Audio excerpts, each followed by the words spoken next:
માથી દૂર રહેવું સહેલું નથી હોતું. એટલે જ્યારે પણ એમની યાદ આવે ત્યારે હું આ હાર નિહાળી લઉં છું.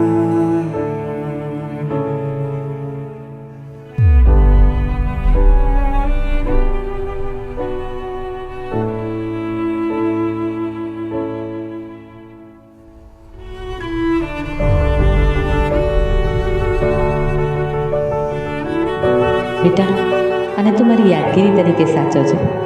મારો પ્રેમ હંમેશા તારી સાથે રહેશે.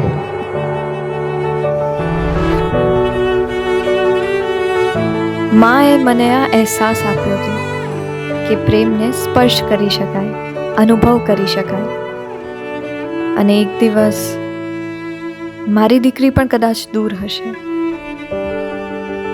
આજે મધર્સ ડે પર મેં મારી દીકરી માટે એક વચન લીધું છે, જેથી કાલે એ જ્યારે આને સ્પર્શ કરે તો એને પણ માનો પ્રેમ મળે.